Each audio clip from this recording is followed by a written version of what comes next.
Oke, Bismillahirrahmanirrahim. Assalamualaikum warahmatullahi wabarakatuh. Selamat datang kembali di channel Istighfar ID. Channel ini memberikan informasi-informasi, berita, edukasi, maupun informasi berkaitan dengan digital, berkaitan dengan teknologi, yang dimana kami memberikan informasi yang terbaik untuk teman-teman semua.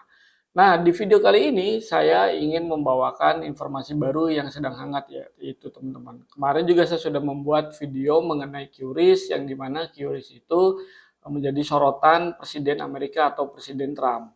Nah, untuk kali ini informasi yang saya sampaikan adalah mengenai Mas Gibran atau Wakil Presiden Indonesia kita itu memuji generasi Z mendorong utama sebagai ekonomi digital lewat penggunaan QRIS.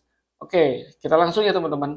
Generasi Z kembali jadi sorotan bukan karena tren viral atau gaya hidup unik mereka, tapi mereka mempunyai peran krusial dalam mendorong ekonomi digital Indonesia. Wakil Presiden Gibran Raka Buming Raka memuji Gen Z atas adopsi besar-besaran metode pembayaran QRIS.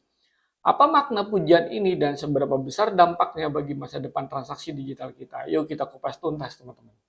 Yang pertama, Gen Z menurut Gibran menjadi generasi pendorong inovasi digital. Dalam video resmi yang dirilis oleh kantor Wakil Presiden pada hari Minggu kemarin, Mas Gibran menyampaikan apresiasinya terhadap Gen Z, generasi yang lahir antara tahun 1997 sampai 2012. Menurutnya, generasi ini tidak hanya tech savvy, tapi juga menjadi ujung tombak dalam mengakselerasi transformasi digital di Indonesia, teman-teman. Kecepatan dan kesediaan kalian untuk mengadopsi teknologi baru telah memberikan kontribusi yang signifikan terhadap pertumbuhan produk digital di Indonesia, ujar Mas Gibran. Yang kedua, QRIS pembayaran cepat dan praktis dari mall sampai pedagang kaki lima. Gibran menyoroti bahwa QRIS kini menjadi alat pembayaran yang sangat populer di berbagai lapisan masyarakat. Dari mall elit hingga pedagang kaki lima di pinggir jalan, semuanya kini mulai menerima pembayaran melalui QRIS.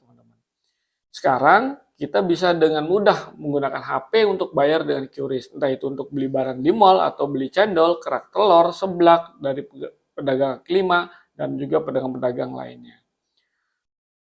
Nah, yang berikutnya, yang ketiga, data berbicara teman-teman. Ledakan transaksi digital dengan menggunakan QRIS, mengutip data resmi dari Bank Indonesia, Gibran menyebut bahwa pada bulan Maret 2025 transaksi yang difasilitasi QRIS telah mencapai lebih dari 1 miliar transaksi, teman-teman, meningkat 173% dibandingkan periode yang sama di tahun sebelumnya.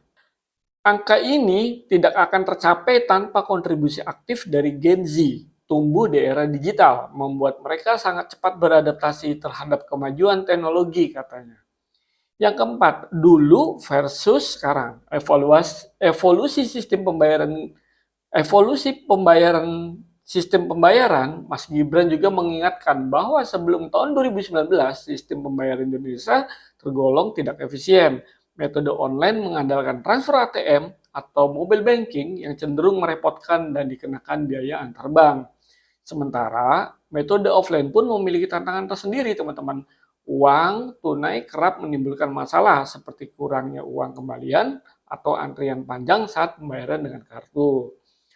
Peluncuran QRIS pada tahun 2019 adalah titik balik, teman-teman. Sekarang transaksi bisa lebih cepat, simple, tak perlu dompet, tak perlu uang tunai, dan tak perlu kartu, kata Mas Gibran. Yang kelima, QRIS dan masa depan ekonomi digital atau Quick Response Code Indonesian Standard yang disingkat QRIS dikembangkan oleh Bank Indonesia berdasarkan industri sistem pembayaran, bertujuan untuk menyatukan berbagai layanan pembayaran digital dalam satu QR yang universal. Dengan semakin banyak UMKM yang mengadopsi QRIS serta semakin meningkatnya literasi digital di kalangan Gen Z dan milenial, Indonesia berada pada jalur yang tepat untuk menjadi kekuatan ekonomi digital di Asia Tenggara, teman-teman. Nah, sekarang QRIS bukan sekedar alat bayar, dia adalah simbol transformasi dan generasi Z. Mereka bukan hanya pengguna teknologi, mereka adalah pionir perubahan. Apakah kamu juga sudah menggunakan QRIS hari ini, teman-teman? Silahkan dicek. Nah, saya adalah pengguna QRIS dalam bertransaksi keuangan. Apakah itu saya membayar vendor, atau klien-klien saya membayar jasa saya, itu kita menggunakan QRIS. Jadi sangat mudah. Yang pertama simple dan juga tidak ada biaya transfer. Yang ketiga itu cepat dalam penggunaannya. Ya, mungkin ini saja yang bisa saya bawakan mengenai perkembangan dari QRIS. Bila mana video ini merasa layak dan juga bermanfaat bagi teman-teman, silakan jangan lupa di-share ke sebanyak-banyaknya di seluruh Indonesia dan seluruh dunia.